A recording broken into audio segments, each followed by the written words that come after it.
So, maging uniform tayo na sa solution natin. Sa solution natin ay ito si heat flux at ito si heat transfer rate. Okay. Ayan. Malinaw ba sa inyo ang problem na ito? Ayan. Medyo mas madaling intindihin.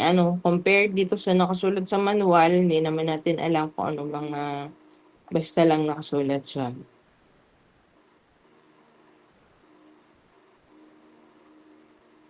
So, mas i-discuss ko lang, pero same lang naman din. Baga, mas organized lang yung solution. So, sa exam, please, lalo na sa final exam, last na naman, aayusin naman, i-organize naman ang solution.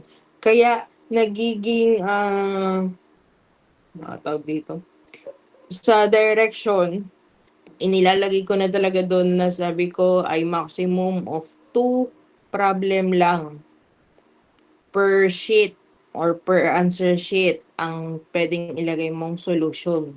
Kasi minsan ang ginagawa ninyo siguro sa isang papel 4 hanggat may space inilalagay, isinisiksik. Sa dami kong ibinibigay na paper, enough or sobra pa nga para sa mga solution na kailangan ay maximize nyo yung papel.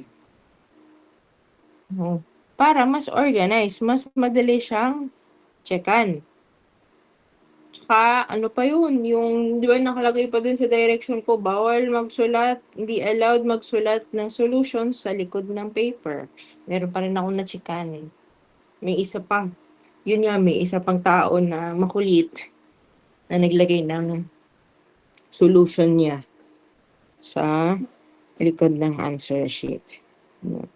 So, yun. Gawin nyo lang siyang routine talaga during exam. Magbabasa muna ng direction ng instruction na nakalagay doon. Paano kapag halimbawa nakalagay doon, maglagay ka ng asterisk sa left side, sa upper left side ng A yung test paper plus 10. Pero dahil hindi ka nagbabasa, hindi mo binasa na mabuti, hindi mo na ilagay yung asterisk. Maraming ako na po-proctor ng exam na ganun. So, gawing class, gawing routine na before ka mag-start ng exam ay magbabasa ka muna. Maiintindihin mo yung mga nasa direction or instruction. Kagaya ng isang yun, yung isang nagsulat sa likod, hindi ko chinikan yung mga solusyon na sinulat niya dun sa likod ng answer sheet. Considered ko yun as blank. Dead ma kung ano yung mga nakasulat niya. Kasi ang sabi ko, bawal magsulat sa likod.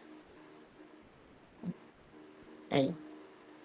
Gagandahan ang sulat. Yung malinis, yung maayos, yung maiintindihan ko pagka ako ay nag-check. Minsan napapatigil ako, tinititigan ko ang solution kasi hindi ko talaga maintindihan paano ang flow nito. Nasaan ba yung final answer na hinahanap ko?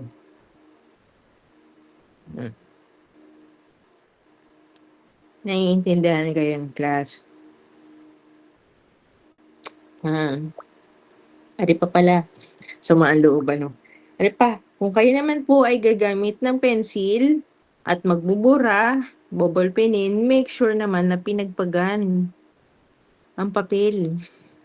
Pinispis ninyo, make sure ninyo na wala nang nung pinagburhan ng eraser. Bago ipasa sa proctor. Kasi nagiging trabaho ko na din ang magpispis ng papel kapag ako'y nag-check.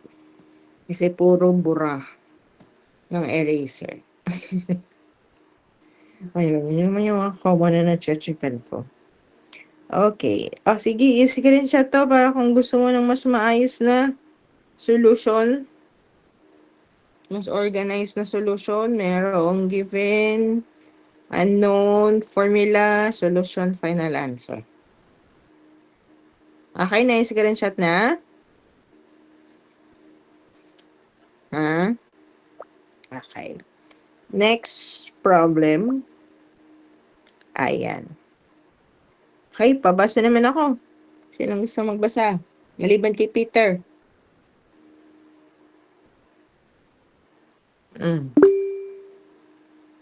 Erin.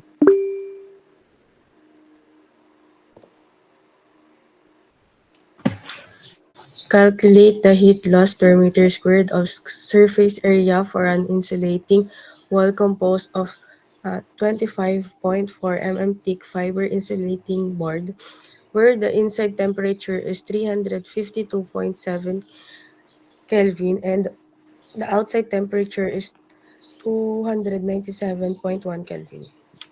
Okay, thank you, Erin. Ayan. Tapos, given ang thermal conductivity. Yeah. Okay, ang sabi sa problem, calculate the heat loss per meter squared. Yan, baka medyo malito kayo. Ang unang nabasa ay heat loss. Sabi naman, pag heat loss, yun daw ay yung capital Q or the heat transfer rate. No, bigla nang hindi na nawala na sa paningin si per meter squared. Yeah. So, heat loss per meter squared. So, ibig sabihin siya ay si heat flux. No, ang kailangan nating unit dyan ay naka-watts per meter squared. Sabi kasi ay heat loss per meter squared. So, siya ay si heat flux. No. Per meter squared of surface area for an insulating wall composed of 25.4 mm thick fiber insulating board, given ang inside temperature and outside temperature and their thermal conductivity. Oh. Ang thermal conductivity class, nakadepende yan sa material. Ano, pagka yan nga, mga insulating board, 0.048 watts per meter Kelvin. Pero yun nga, para hindi na lang mahirap sa exam, given na lang. Yung mga bibigay ko na lang sa exam ay given na. Para hindi na tayo nagkakaroon ng tanungan kapag kaaraw na ng exam. So, nakalagay naman dyan ang solution.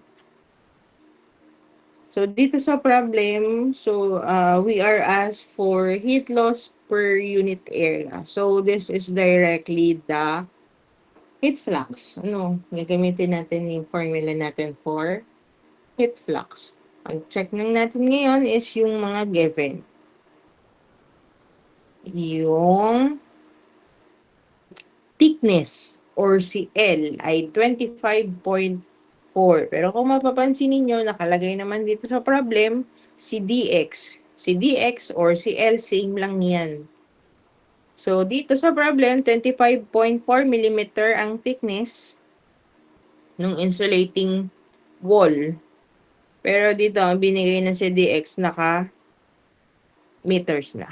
No, kumbaga kinonvert lang si mm, 25.4 mm to meters. So, meron na tayong L.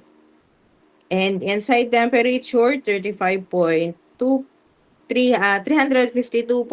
Kelvin. And outside temperature ay 297.1 Kelvin. Thermal conductivity, 0.048 watts per meter Kelvin. Sige, i-resolve natin gamit yung ating formula. Heat flux, wala siyang area sa formula natin. No, T1 minus T2 over the thickness or yung dx. So, Q, thermal conductivity, 0.048 watts per meter Kelvin. T1 natin, 352.7 minus 297.1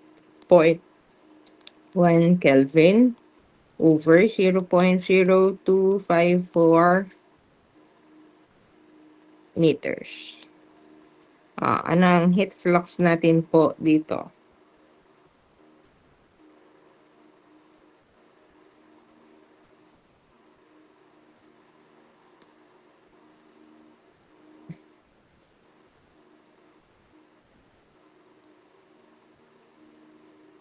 Heat flux. Anong sagot?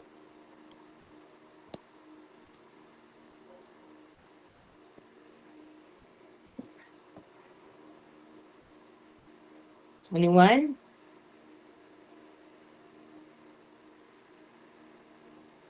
Uy, ano na? Nasa meet pa ba ako? Nawala ata ako sa meet.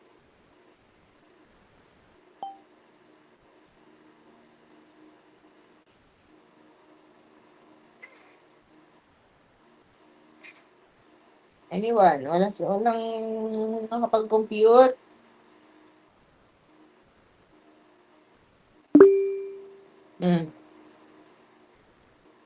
Martel. Ma'am, lahat po ba ng decimal? Kasali pa. 2 decimal lang. 105.07 po. Okay, 105.07. Pero dahil nga heat flux ang hinahanap, siya ay watts per meter square. Kita niyo naman yung sa pagka-cancel ng unit natin. Dapat maalam din mag-cancel ha. Hindi basta may same na unit magka-cancel. So ang unit natin for heat flux ay watts per meter square. So, ibig sabihin, about 105 watts or 105.07 watts of heat is lost per square meter of wall surface. Ayan. So, kino-compute pala yan. Okay? Naiintindihan ka? Ano nangyayari? Kakasunod ang lahat. Ayan. So, same lang naman, ng answer dito sa manual. Hindi lang kasi pinakita yung mga units. Mas maganda ay mas detailed. Tapos, itong isa, ito ay naka-English. English unit. Paano kung halimbawa, ang hihingin sa inyo ay naka-English unit. Ang inyong heat flux. Okay, so take note class. Sulat nyo dyan sa gilid-gilid yung madali nyong makikita. Yung watts natin, yung thermal tawag dito.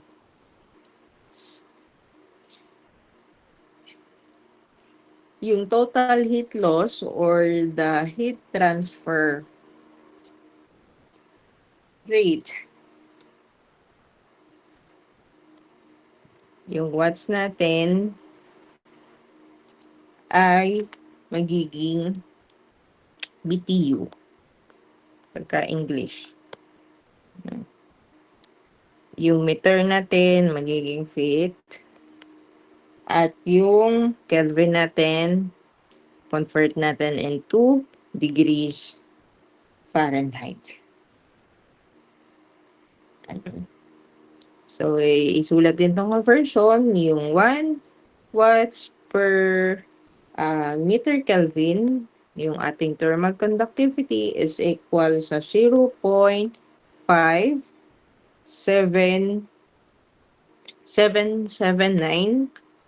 BTU per R feet degrees Fahrenheit. So, tandaan ang conversion na ito. So, ibig sabihin, si 0.048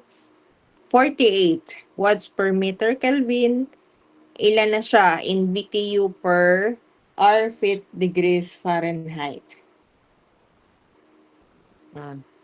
Sulat natin ang mga SI. Ang English unit niya. Ilan na si 0.048? Ito. Convert natin into BTU per R feet degrees Fahrenheit.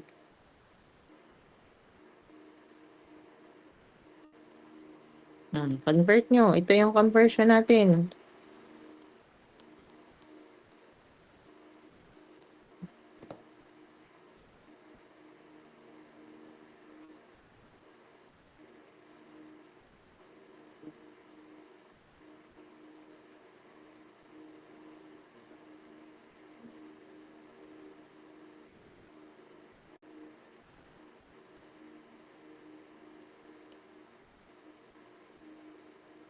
Ay, ano na, pindot sa kalke yan.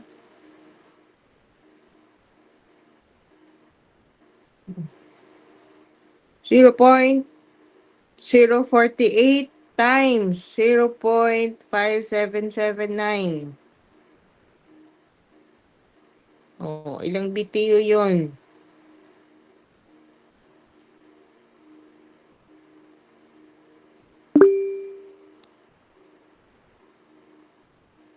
Mr. Jacob. Ano po? 0.0277392 po. 0 point ano? 0 point 0.0277392 po. haba. Sige. 0 point. Ito ay naka BTU. Tama ba? Same ba kayo na compute?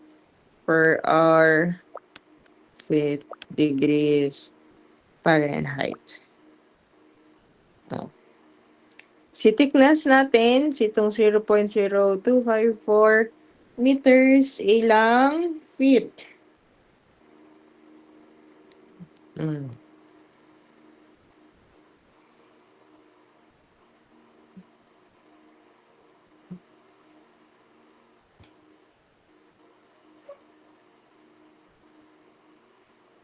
Ilang feet yan? Meters to feet.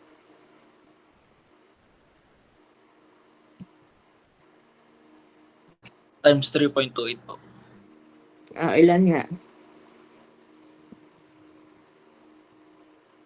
0.0254, ilang feet?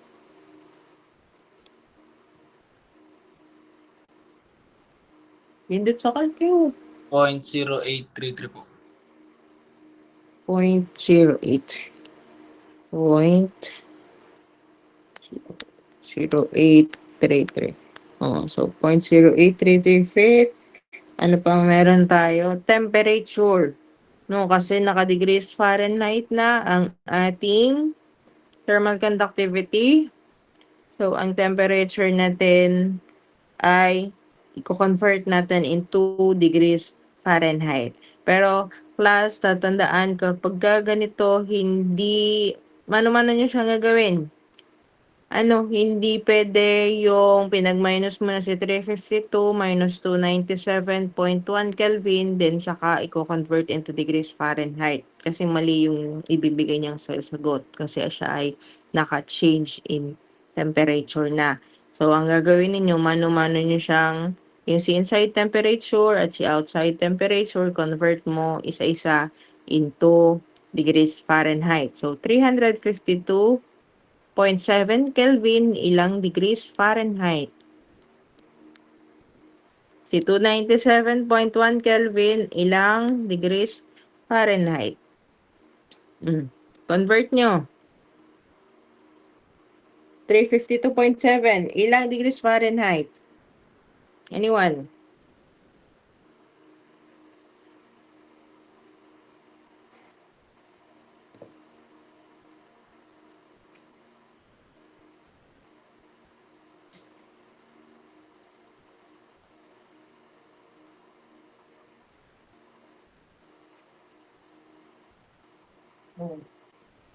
Gamitin yung mga nasa ulong formula sa convert ng temperature.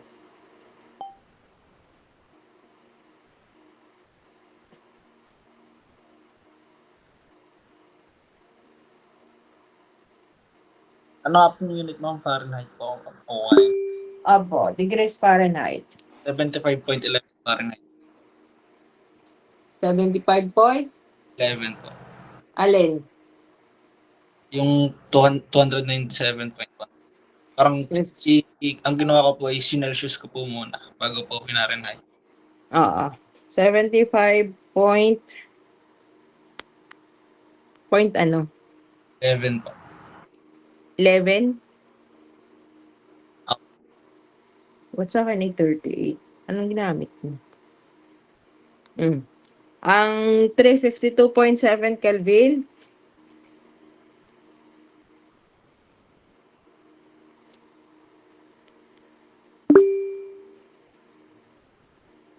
Crishella, 175.19 Fahrenheit po. 175.19 degrees Fahrenheit. So, ito yung T1. Okay, kompleto na tayo. Na-convert na natin ang thermal conductivity, ang temperature, naka-degrees Fahrenheit na, and yung thickness, naka-fit na. So, sige, compute ninyo gamit itong formula ulit natin ng heat flux. Check natin kung same tayo ng naririto sa manual. 0.0277392 BTU per hour feet degrees Fahrenheit multiply sa temperature na 175.19 minus 75.11 divided by the thickness na 0.0833 feet. Na lang akong space, kaya hindi ko na may sulat.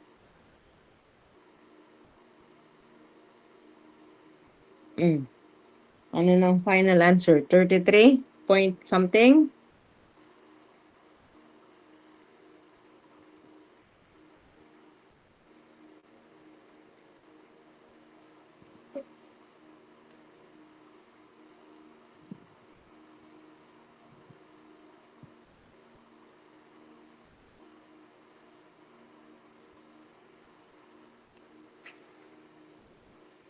Anyone? Anong sagot natin? Tugma ba?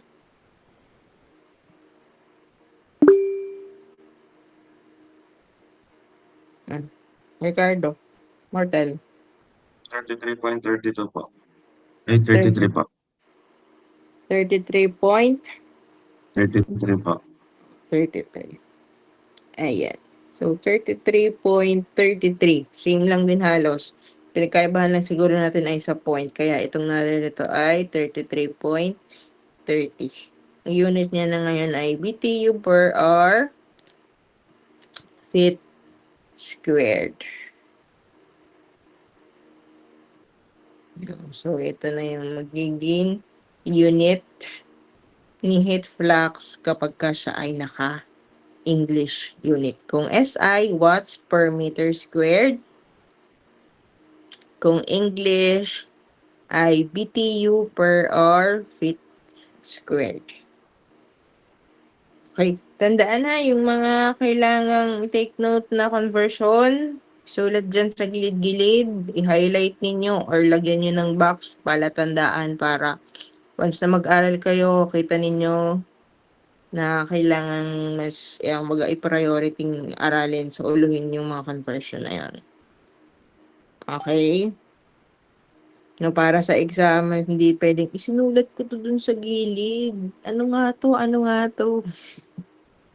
Ano? Dapat ay sa ulo mo siya. Okay? Naiintindihan si number 2. May question ba dito? Ayan. Ano, ang magiging tingin ko lang na possible na mga pagkamalian or malito kayo ay yun lang sa unit. Huwag basta dire-diretso ng pagsosolve, i-double check or triple check kung tama ba ang mga unit. No, and babasahin na mabuti ang question, ang problem, para alam kung ano ang hinahanap. Okay, naiintindihan naman po. Ayan. So, sige. Hanggang 8:30 lang tayo, ano. So, i-screenshot ito. Kung hindi pa na-screenshot, tapos i-resolve para kayo mismo ang nakakapag-solve, di yan nakakapagsulat sa inyong manual ng solution. Okay? Yan, sige.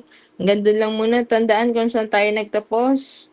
Sample problem number 2 sa page 50. Ay, next meeting, continue natin yung sample problem number 3. Okay, I hope naiintindihan na mabuti, para konti na lang yung mga babalikan ninyo sa mga susunod before mag-final exam.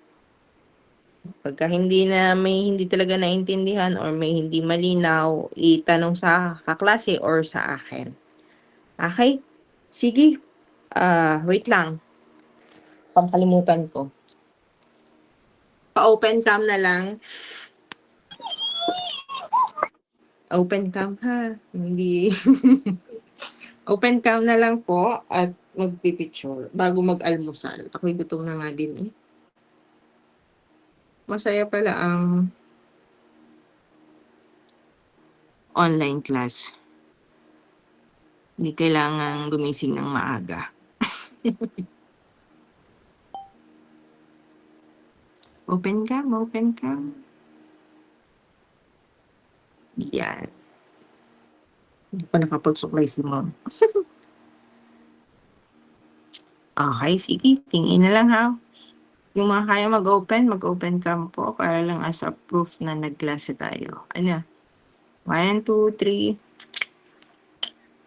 Ayan. Okay na yan. Thank you. Pwede na mag-almasal. Thank you sa pakikinig. Ingat kayo and God bless. Next week na lang po. Bibigay ko ang inyong test paper. Thank you. Bye. Thank you po. Thank you po. Thank you po. Thank you po. Po.